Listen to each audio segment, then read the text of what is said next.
Hey friends, it's Christine. I'm here to talk to you again about team. And you know that that's our code right now for family. We're talking about our family team. Hey, I want to ask you a question. Do you consider yourself a part of a clique at your school? And I bet some of you are like, oh, I hate cliques. But I'm going to guess that you're probably still a part of a group of friends who have like a shared identity of some sort. So you might be making fun of all the other cliques and still be a part of one.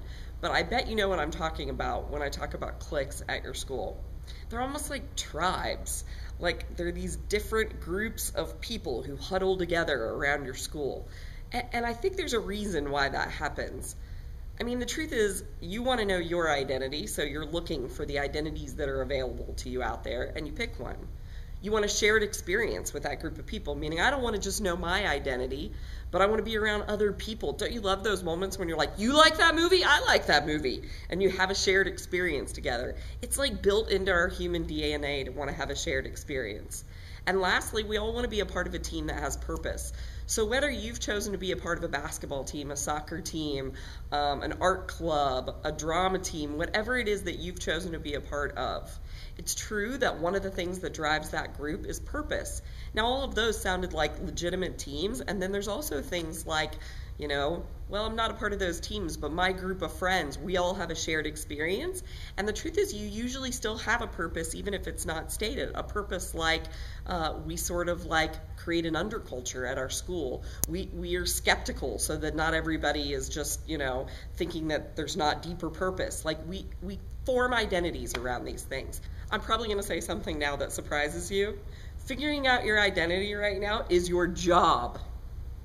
Erik Erikson is a famous psychologist. If you take a basic psychology class in high school, you will see this chart. Ta-da, there's the chart. That chart tells you that there are different stages of life, and in those different stages of life, there is something that you need to learn. Like at your youngest point in life, you need to learn how to trust. So there's processes that you go through in your life during that time to become more trustworthy or more able to trust. That's the better way to put it. In your adolescence, which is the 12 to 18 range, which is the range all of you are in, your job is to figure out who the freak you are. Your job is to figure out your identity. And if you've ever heard terms like identity crisis or midlife crisis, these crises that are based on stages in your life, it actually stems from this chart. Because when we don't figure out who we are at this stage in life, later on in your life, you will have a crisis of identity if you don't figure it out during this time. So I really do mean it when I say it's your job to figure out your identity right now. Now, the reason why you want to be a part of a clique is because you're figuring out your identity. You're looking for that shared experience, that purpose to figure out your identity. But I would like to shift your thinking just a little bit that the very first place that you were ever intended to do that is in your family. American culture highly values the individual. We're all about the individual. And so the individual, every generation, you again will come to a point where you're like, who am I at that 12 to 18 range? And you will try to figure it out all over again. Usually with very little thought put to who is my family before me as a part of that identity. That's confusing, and I would like that to stop. I want it to happen in your family. So biblically, if you go read the Bible over and over again, when it talks about somebody, it says, they're the son of so-and-so. And even Matthew, the very first book in the New Testament that talks about Jesus being born, and Luke actually, both tell the lineage of Jesus. The way the story starts isn't with Jesus was born to Mary and Joseph. It starts with, and this guy was the son of this guy, and he had this guy, and then this guy was born, and you go all the way down the chart, and then there was Jesus. So the story of Jesus begins with his lineage, and that's the way biblically things were viewed. You were always seen as part of your identity was your family identity. In fact, that's where you got your last name. My last name is Wilson. Way back there when they decided to give last names, they were like, well, let's call him Wilson because he's the son of Will. So little do you know, whatever your name is was given to you way back before for that reason. Sometimes last names are Mason because that person has masonry in their family, which is wall building. So your identity is in some ways already written into your name, which is your family name. I think it would be kind of cool to know that. I have a little video for you to show what in the world I'm talking about. And this is an interview that is done of a teenager who would be a modern day teen, who might actually be like a 22 or 23-year-old Shook, or 24. How old are you, Shook? 25. Shook is 25, if you wondered. So he's playing the role of a teenager. And then we're going to do a second interview with Yitzhak, which is a Jewish boy who would have lived around the time of Jesus.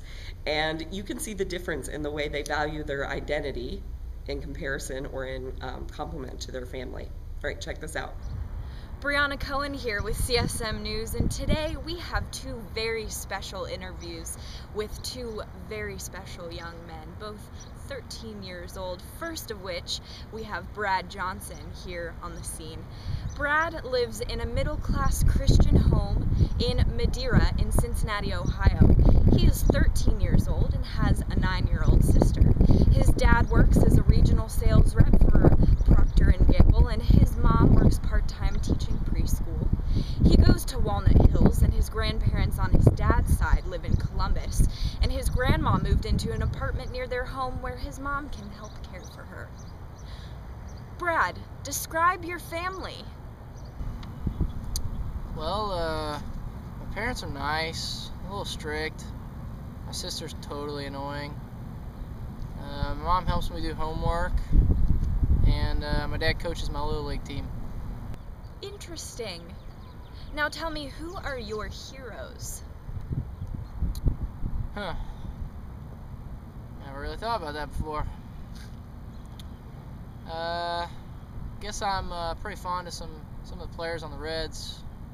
Maybe some of those guys. Joey Votto.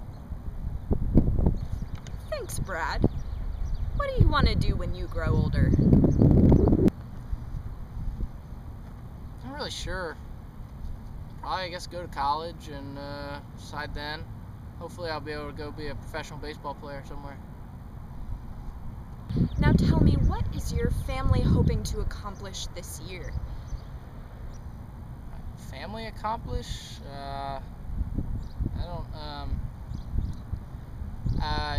I guess if we go on another vacation this summer, maybe get a new car. Wow, interesting. Now tell me, what would you like to accomplish this year? Well, I want to be the pitcher on my team this year, and I want to make new friends at school. Yeah, going to high school, so I want to make new friends, and I think I really want to get a new Xbox 360 for Christmas. That's pretty much what I want to get this year. Excellent. What is your biggest hope, Brad?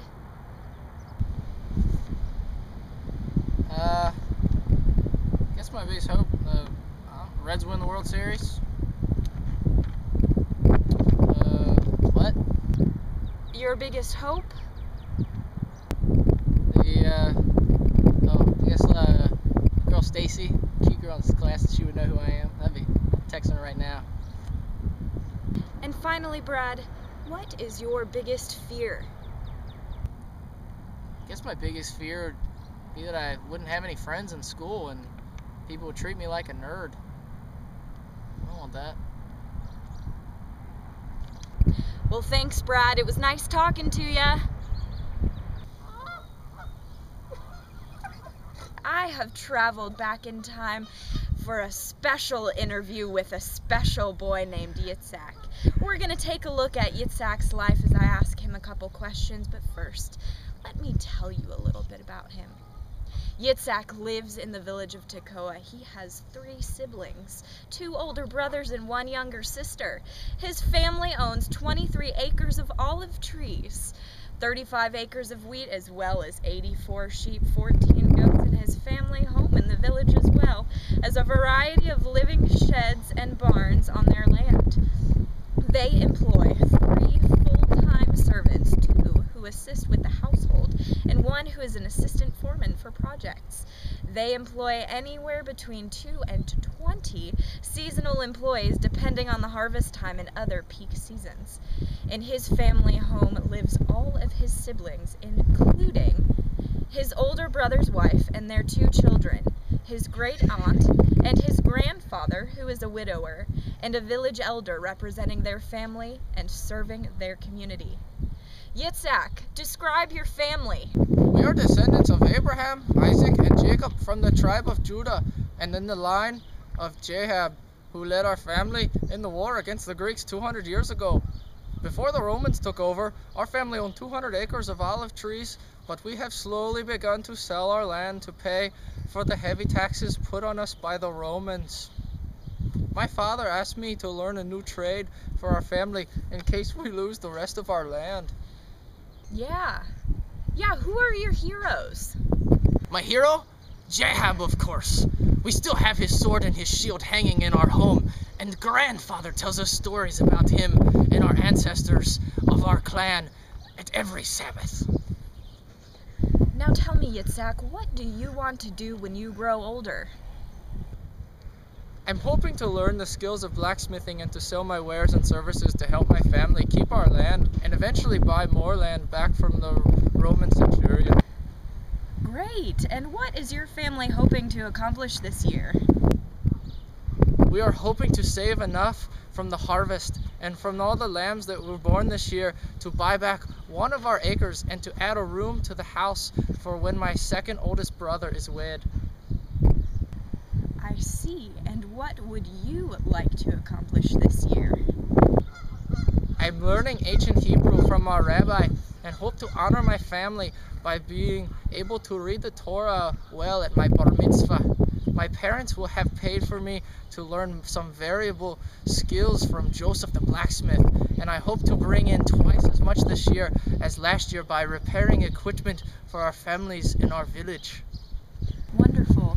Now tell me, what is your biggest hope? That the Messiah would return and bring justice for my family for all the suffering we endured under the Romans. Also that our home and land would be established forever and our descendants will live in peace in the land. And finally, what is your biggest fear? My biggest fear is that we would be forced to pay even higher taxes and to sell the rest of our land, that our family would have to hire ourselves out to other families, and then our name would disappear from families in Israel. My biggest fear is that this llama would start chewing on my leg while we're sitting here. So it's just sitting there like, I'm going to chew on you very soon as you're not looking at me. It looks like you took your beard from the alpaca. Oh. All right. Can you imagine the shift that would happen if we began to view ourselves the way that Yitzhak, I know that's a funny name, might view himself? Can you imagine that if when we were asked, hey, where are you from? That our immediate reaction wasn't like where you individually were born, but your family history. The truth is that inside your family, you can see how Yitzhak has found identity. He's found a shared experience, and he's found purpose. That's his number one thoughts around that. And I think that when you see what it looks like in contrast, it feels very like shallow or superficial to find our value in a baseball team versus our family. And you can see that contrast in the Yitzhak versus Brad Johnson. Now, if you were to ask me where I'm from, I'd like to answer that question for you. Go ahead. All of you ask, Christine, where are you from? Okay, I'm going to assume some of you actually did that. And guess what? I would like to answer you. I am from Cincinnati, Ohio. I was born in Cincinnati, Ohio. I actually grew up in Mason, so I'm from Mason as well. But my family moved here from Kentucky, and so my family heritage goes into Kentucky, so I would say I am also from Kentucky. I'm actually my family is Appalachian, which is a particular area in Kentucky and a few other states that's a very hilly country. Words like hollers come out of that area, and my family's from Holler. And when I say that word, what I mean by holler is there's one way to get back into that area and only one way to get back out. Like you drove in, the road ended, and then it came back out. My family history is that my grandparents were coal miners, and therefore part of my story is a coal mining history. But what I continued to find out, and actually by some books I read, is Appalachian people were formed or came about because Scotch-Irish people moved here from Scotland and Ireland, mainly Ireland, originally moved here, and they looked for country that felt like the country they had come from. So they moved to the Appalachia area because there were mountains there and territories that felt like where they had come from. Now, I don't know what you know about Appalachia, but they're not people who form cities usually. They're very they like hidden country areas. They kind of hide. And what I was reading about in this book is that's very similar to the people who were in Ireland. And they were frequently called border dwellers in Ireland. And the reason why is they never lived in a town. They would always live like in the border between two towns. But also they were sort of known for being border dwellers, meaning they seemed to live halfway between two realities. They believed in things that were mysterious, bigger than them, of heaven, mysteries of the world, and yet at the same time live here on this earth. And the more I read about Scotch-Irish people, the more and more I began to realize I still function like that. If I had to sum up myself in one word, border dweller might be the exact word that I would choose. I tend to live halfway between two things. I'm very comfortable being somebody who pulls two things together and to be the bridge in the middle. I'm very comfortable with seeing the reality of this earthly world by having my head in heaven at the same time. I'm very comfortable with being a border dweller, and little did I know until I read more about my own culture, that's the norm. And I can see that pattern in my parents, I can see that pattern in my grandparents, and I'm very proud at this point to tell you my identity is founded in the roots of Appalachia and founded in the roots of being Scotch-Irish, and I feel like that bigger identity, you can tell as I spoke about this, I get more and more and more excited. I like feeling like I'm a part of something bigger than myself, a bigger culture than myself, a bigger purpose than myself. That is innate within our human makeup. So that's where I'm from, if you want to know where I'm from. Now, some of you might say, my parents are not good parents, and I don't want to be where they're from, and I don't want to know about their culture, because I deeply desire to be completely different than my parents and nothing like my parents. I don't know who in the room that might be. I hope a lot of you instead are like, whoa, I want to know more about my parents after hearing this, or more about my grandparents, or more about the person who's raising me and why they're raising me that way. But some of you might be like, no, they're jerks, I don't care. I want to tell you right now that if you're that person, my parents are jerks. I understand you, and at the same time, it doesn't change that that identity is knit into me. My father, I found out at one point by asking about his story, that his parents never asked him about his report card and probably never saw one of his report cards. And that made him feel like his parents didn't care about him. That made him feel not loved. Well, his response to that was he always wanted to see my report cards. He was dogmatic about wanting to know my grades, and I understand now that he did that because he didn't want me to feel unloved the way he felt unloved. The funny thing is it still made me feel unloved because every time it made me feel like he cared more about the grades than he cared about me. By him not going back and kind of dealing with how that made him feel, he actually passed on to me exactly the same problem, meaning two swings of the same pendulum can be still hanging from the same issue. So it was hanging from an issue of not feeling loved, and it swung from not caring about the report card to caring too much about the report card. By going back and finding out our family identity, we can say, oh, the struggle here is that he felt unloved. And what I want to pass on to my kids is I want them to feel loved in our household. I want to look at their report cards, but I also want them to know that I value them more than any letter that's put on the paper. In fact, we have a pretty strong family culture, meaning me, my husband, and my 5 kids. That's been really important to me. We recently went to see Hunger Games, and we kept cracking jokes about people who were already trying to say Team PETA versus Team Gale, which was like way too much like the Twilight series for us. No offense to Twilight lovers, but we didn't want the Hunger Games to be made into Twilight, is the best way to put it. So we decided that it would be really funny if we made shirts that instead said team other things that were really random. So I was Team Effie, and my daughter was Team Haymitch, and my other son was Team Buttercup, which is the cat.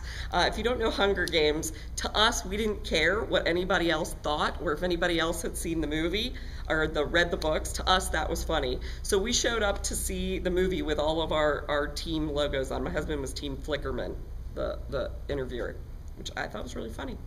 So anyways, here's some footage of us doing that, and probably some footage of us just playing games around our house. I want you to see that we have a family culture at our house.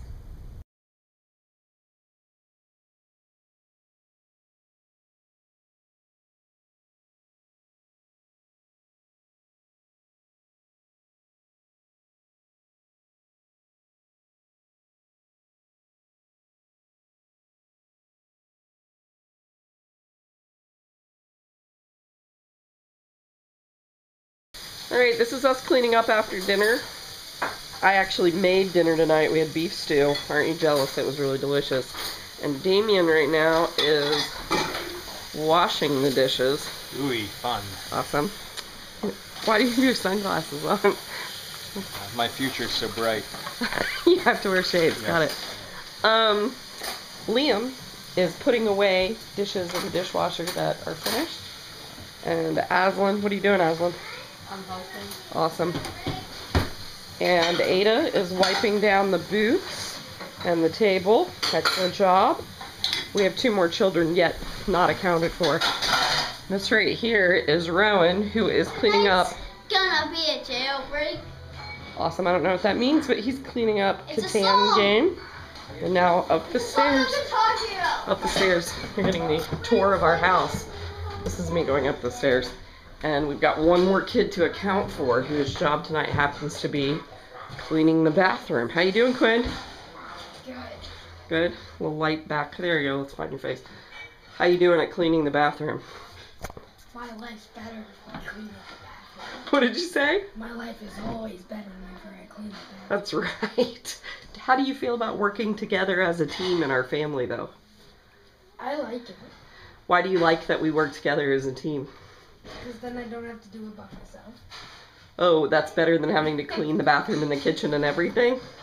And do you like that our house stays clean when we work together? Yeah. That's good. Me too. And I like that I don't always have to be the one to clean everything. I don't know what it looks like in your family, but that's actually our family doing really ordinary things. I found out that ordinary does not mean normal, and what I mean by that is there's a normal at your house that's going to be different than the normal at my house. But one thing I've come to appreciate is those ordinary moments, us playing a game, us going to see a movie together, those kinds of things.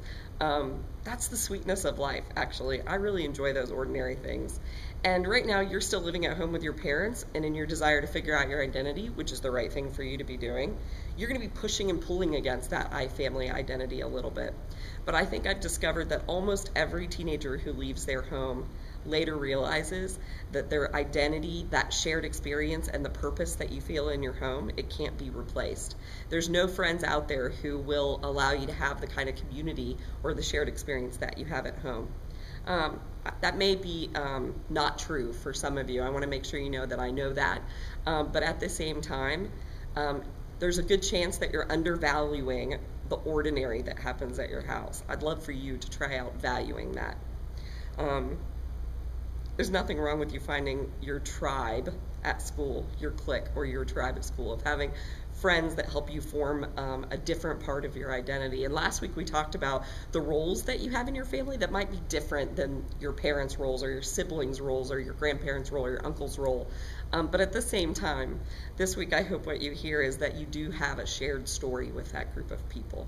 Part of your identity and part of your shared experience and part of your purpose comes from that team first. This week I'd love for you to spend some time valuing your family as your first team and the first place where you might draw your identity. Good luck with that.